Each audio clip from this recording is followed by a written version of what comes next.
point, but if the second one is a journey. So what about those old Facebook games? The Farm, the one that is that a sandbox game? You know, there was one Farmville. Farmville, was that a sandbox because you get to like nest and build something? Not really, because there's no real Well, I never played Farmville, and I'm thinking about it now. You do get to explore in that game, right? You're just kind of a character. Is that the one where you're a human and everybody else is an animal? I can't remember. I think you used to build. I used to get the request. Okay, so none of those is going to work for me because it's not. It's going to make it more. Okay, so what about a journey? What's the most popular? Do you like Journey, Quest? What should I call the second category? I mean, Epic Quest is a good way to frame that. So what's the most popular Epic Quest game? Honestly, any of the classic games. Legend of Zelda is an Epic Quest game. Most Final Fantasies are an Epic Quest game. The newer ones are more of a sandbox Epic Quest, but Final Fantasy is a really good RPGs, role-playing games, are really good at Epic Quest because, there's always the ontological moment where you wake up and you realize you're in a strange alternate space and you don't know how you got there or where you're going to go, and then you go on this journey of discovery. You find out you are some magical blessed child who needs to save the world from some rogue god, and then you go on a journey to kill that god. That's every Final Fantasy game. You kill God. It's very good frame. Okay, so what about the cycle game? Sometimes I mention Angry Birds. Isn't that a cycle? It is, but I mean, if you're talking about a cycle, in the cycle that you were describing, that one of your previous interviewees was talking about, where every single time you go through that cycle, you learn a new thing. Yeah, meditation is this, exercise is this. Yeah, religion is often this. I would say it's almost like a franchise more than one game. There are definitely cyclical games, but a bigger way to think about that might be franchises, where each new time you're equipped with different skills. Like the Super Mario universe just keeps getting bigger and more elaborate and more robust with the types of things that Mario can do. Legend of Zelda is the same way. I'm thinking like classic games that more people might understand. God of War, just because it's on my mind because it just is coming out now. God of War is one of those things as well, which is just you are the God of War, and every single game is like a new set of challenges around the same understanding that Zeus has screwed you over and you gotta kill the gods and you have to kill the titans, then you have to defend your child. Like everything is new.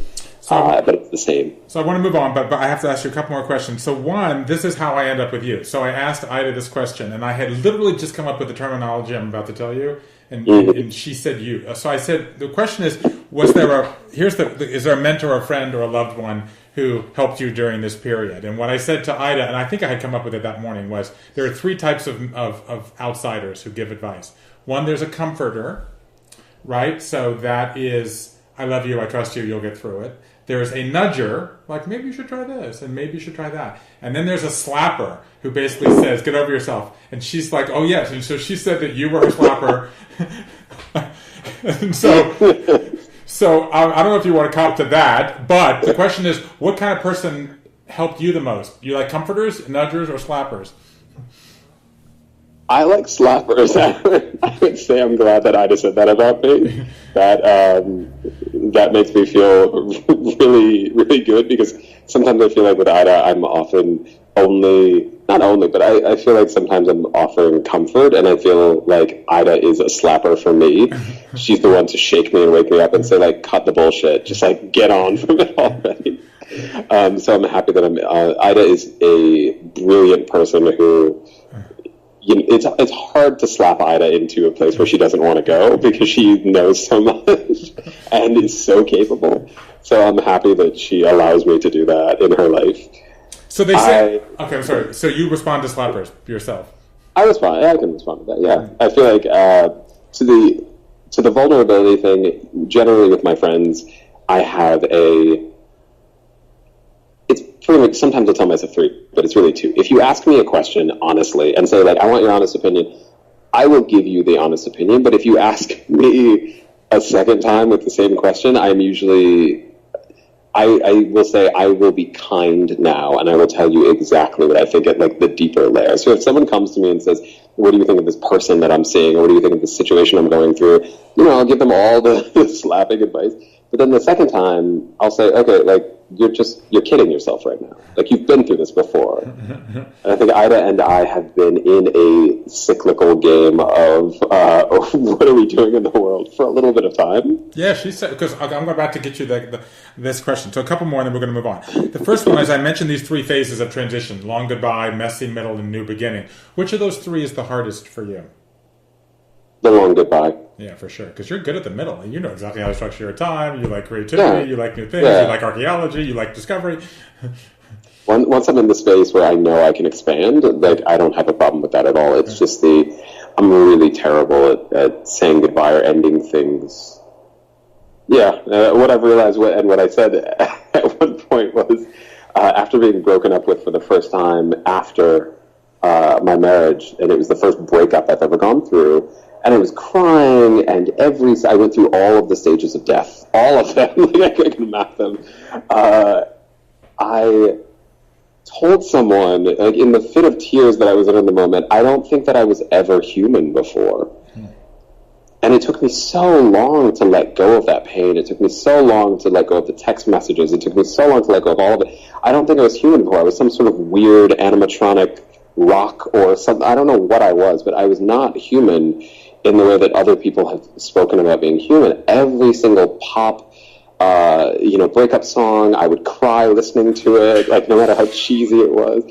I just didn't understand that was the depth of emotion that, I don't know, teenagers went through. Because I never had that growing up. How long was this transition? How long has it been? The long goodbye? The messy middle? The whole thing. From the long goodbye to the middle to where we are now. So how long has it been? I would say in this past phase, it's been about 6 years. 6 years. And was there an expression of freedom or joy or new beginning at the end? I mean, is that what you view moving to San Francisco as? Definitely. Got it. Okay, so the next let's move on. Use that as the pivot. So the next section is about the prominent storylines of your life. A storyline is an ongoing source of conflict, struggle, or challenge, or just an area you've given a lot of focus to. I'm going to mention 5 large arenas of life and ask you what's been the dominant storyline of your life. Then we'll do the second and the third. Then we'll move on. So these are the 5. Identity, love, work, body, and beliefs. I'll repeat myself. Identity, love, work, body, beliefs. What's been the dominant storyline of your life? Body has been the dominant storyline. Number 2? Identity has been the dominant. And then beliefs. So let me ask you this about these issues that you've talked about. One of the things that, gosh, how do I want to phrase this question? The kinds of professional fluidity that you've experienced, spiritual fluidity that you've experienced, sexual fluidity that you've experienced, geographic fluidity that you've experienced, is that you?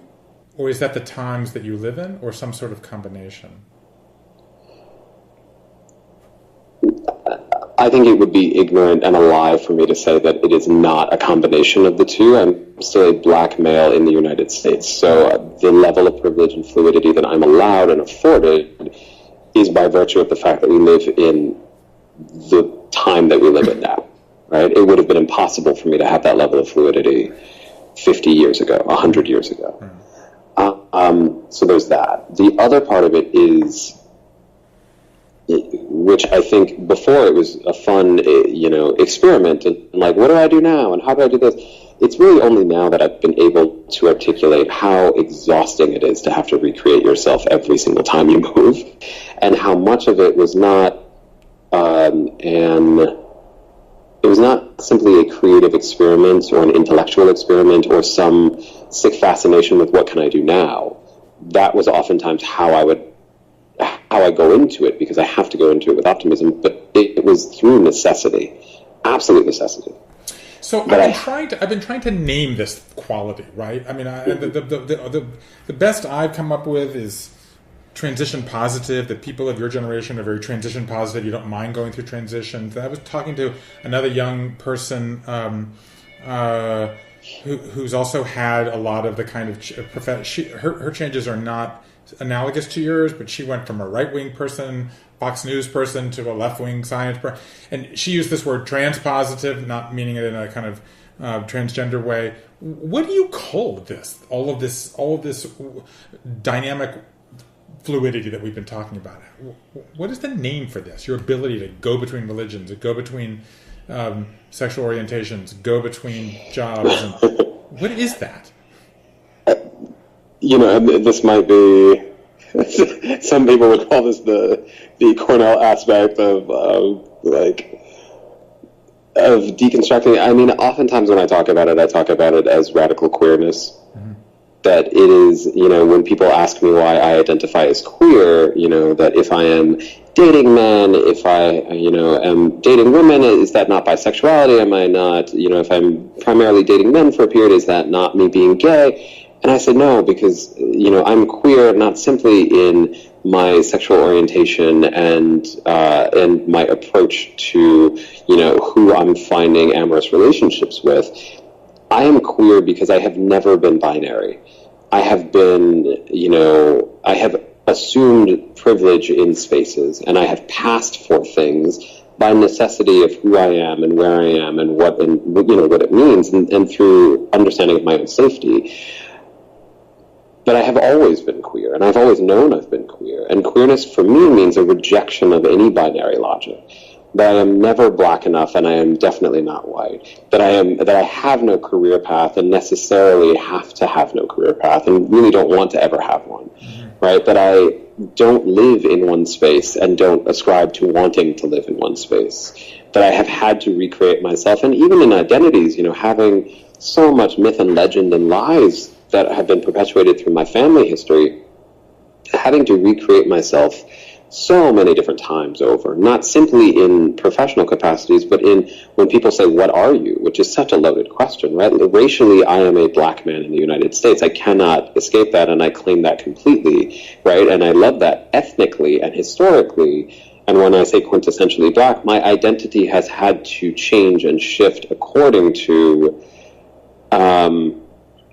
the things that I learn about my family. It does not shift me from being a black man in the United States, but it allows me to understand and recognize that the color that I have, the color that my mother has, the color that is a spectrum of blackness in my family, happens by virtue of mixture, happens by virtue of hybridity. That if I am living up to the understanding of being a hybrid, I am living up to the understanding of never being one thing and never seeing myself locked into that one thing. So queer means non-linear, non-binary, non-normal,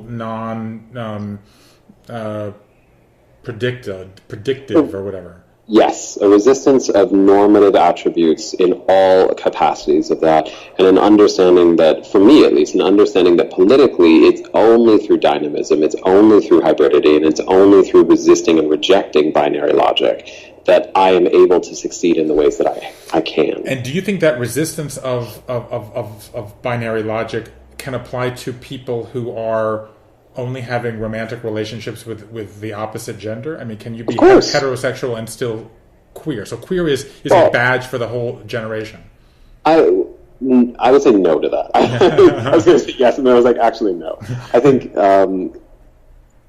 I wear queerness because it fits all aspects of who I am, right? I think that there's a danger of cisgendered, heterosexual, heteronormative folk adopting queerness as a badge or as a marker of what they're doing, because what it ends up doing is it erases and invalidates all of the positions of oppression and lacks of privilege that queer people actually have. Okay. But it is not a place of privilege to be a queer body. No, I got that. Okay, so what I'm actually trying to get at is related to that, which is if you are professionally queer, right, or spiritually queer, right, mm-hmm. where half of Americans will change faith in the course of their lives. 4 in 10 Americans are in an interfaith relationship. The average millennial is going to have 12 jobs and 12 moves.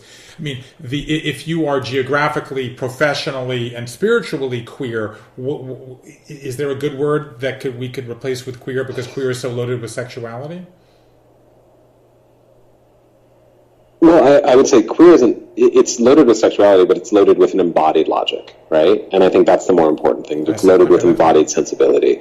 I would say, to the point that you're making about people not fitting into what has come before in terms of a sort of staid, I would say, ossified logic of doing one thing or another. It's more about a radical dynamism. It's about an approach to saying that I cannot necessarily survive in an economy where technology is pushing things as fast as it has been and pretend as though I can exist in one job, in one space forever, that I necessarily have to allow myself to learn frequently and adapt constantly to the shifts in economy and globalization that come along with being of my generation. Right. And Keep going. This is gold for me. I would say it's radical for me, and I use radical as like, its deepest form of understanding that, like, radical means at the root. And I think I am part of a generation that does not believe fundamentally that any of these things that have taken root in the psyche of, let's say, Gen X, late Gen Xers, baby boomers, and further, and even millennials who have occupied a space of privilege and believe in the systems and constructs that their parents and grandparents have lived in, that we do not abide by those systems. You look at the shifts in banking, you look at the shifts in educational models. There are so many opportunities for people to recognize that we don't believe that we have to abide by the same things that have been performed for us. That all of these, inevitably, are stories of how things have come to be.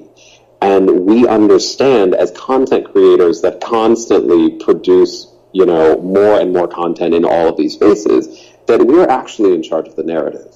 It doesn't matter what's come before us, because those are just stories that we don't believe in anymore.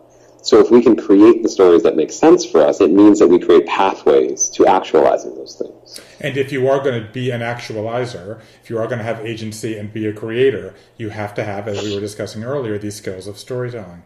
Mm-hmm. And I mean, inevitably, even if you don't believe that you are creative, which is what I tell my engineering students, there is no shift, there is no reality and real demarcation between the sciences and the humanities. This was established so that people could put different types of markers of who gets to say what and how much money is allotted to these people. This is an arbitrary distinction. So that's the first thing that I do, is break down those walls through a series of articles and experiences that show them that arts are just as mechanical and technological and mathematical as math is artistic and sacred and has been imbued with weird cults and religious iconography as ever, and so in a world in which all of your social media is essentially the story of who you are in that space, and each social media account tells a different story of who you are, everybody in this generation is a content creator. Everybody in this generation is a storyteller by virtue of having to construct different realities and personas for themselves. And the number one thing you need to understand as a storyteller, that if you do not think of yourself as a storyteller, you don't understand, is what? I would say interdependence, not to sound Buddhist at the end, but I mean, I would say if you don't understand the influence of your stories on other people around you, if you don't understand that, easy examples, right? Like I love the articles about these billionaire parents who are telling the FBI that they don't have money and, they're bankrupt and all of these things, and then comes in the Instagram stories of all of their children on a yacht in, like, over here, and they're in Mykonos, and they're in, like, Tuscany, and the FBI goes and follows the paper trail of, like, who paid for that, and they find all of these offshore accounts. If you don't understand the responsibility of the stories that you're telling on the people around you, right? And you can start with the you, and then you can start thinking in a larger valence of, like, you and your immediate family or your loved ones, and then you and your community, your town, your school, your religious groups, and then you and, like, a city and a state and a nation, and then you and the world. If you don't understand that you as a singular body have a massive effect on many different valences of existence in the world, how are you ever going to recognize that you're important or that other people are important? It's the basic of empathy, the basis of that, and it's necessary. Two questions at the end. This was amazing. That was so good. The first, looking back over your entire life story that you've been so thoughtfully teaching me a lot. Thank you. Sharing here with all of its chapters and scenes and challenges. Do you discern a central theme?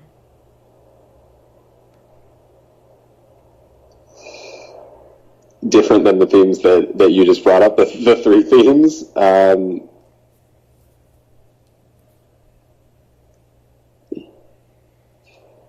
a central theme for me would be, oh God, I mean, saying storytelling sounds trite at this point. Okay, fine. That's fine. We could go with that.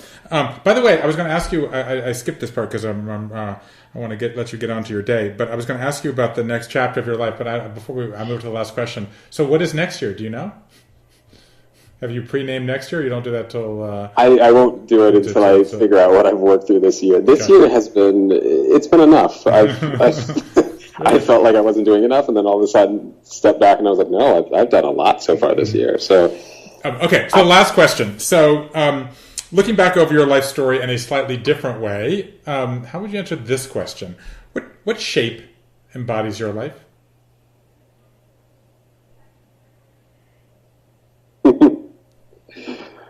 Oh gosh. The word that's coming to mind is only coming to mind because it's a childhood literary reference, which is decadahedron. But why did that come to mind? It comes to mind because I believe it's part of the Phantom Toll booth, and dodecahedrons. The dodecahedrons in the Phantom Toll booth. Yeah. Yes, it's coming to mind because whenever a conversation that I had recently at work was that whenever people are trying to build models for things, they inevitably start drawing circles and the intersections of circles, and circles as obviously like sacred objects. And it was one designer saying that she tried to draw a triangle one day just to test something out, and there was this like massive reaction against triangles, and they were saying, what are you doing? Like, what does the triangle mean? And she was like, I'm just trying a different shape. And people just wouldn't have any part of it. And I was laughing, and I was saying, well, that makes sense. Like, triangles have points, and so you have to name the point. They have sides. You have to figure out what the side is. There's a directionality with that. Circles, you can start anywhere and go. And I was saying circles have been such a central part of my life, not simply because circles are a simple form that people have a relationship with the sacred to, but because they literally have bounded so many spaces in my life. In capoeira, there is a sacred circle that you form as a human group, and everything that happens inside the circle is it is imbued with the magic of everybody singing, but also you're a different person in the circle than you are outside of it. Sacred circles are necessary in game design. Even though I don't agree with so much of the philosophy, Ida has actually done a really beautiful job with like demarcating what the magic circle, as it's called, means in contemporary design, different from like older game design logic. But the circle is the space in which you bring people into through an experience. And in that space, they can safely be vulnerable and let anything happen that could not happen before. It is a magical space because it has to be. And so the responsibility of the designer is how do you bring people into that space and how do you bring people out of that space? So you're not saying circle? Because I thought you said dodecahedron. The dodecahedron in my mind, there's a spherical notion to the dodecahedron too, but I'm saying that was the first thing that came up for me just because of the literary reference, and I feel like I've always like carried that with me. But if I have to give it a more coherent shape, it would be the repetition of circles has always been necessary for me because I've always been fascinated with magic, and that's always it. Is it one circle or interlinking circles? It would just be one circle. I mean, I have a painting that I got from, it's not a painting, it's a print that I stole from a very, very old Brazilian colonial poster, which was essentially about slaves and religious iconography. And it's a slave who is dressed up as a colonial body, drawing out a casting circle on the ground with a stick. And I saw it and I was like, this is everything about my life. And it's my fascination. It's like, it's all the things. It's like, what does it mean to be a colonial body in a post-colonial situation, still recognizing that so much of everything that you do is tied to like ancestral knowledge of the divine and the sacred, and that the circle is the thing that will both protect you and allow you to bring into existence and to being all the things that you know to be true of the world of the ancestors, the world of the far, far beyond, and the world of the present.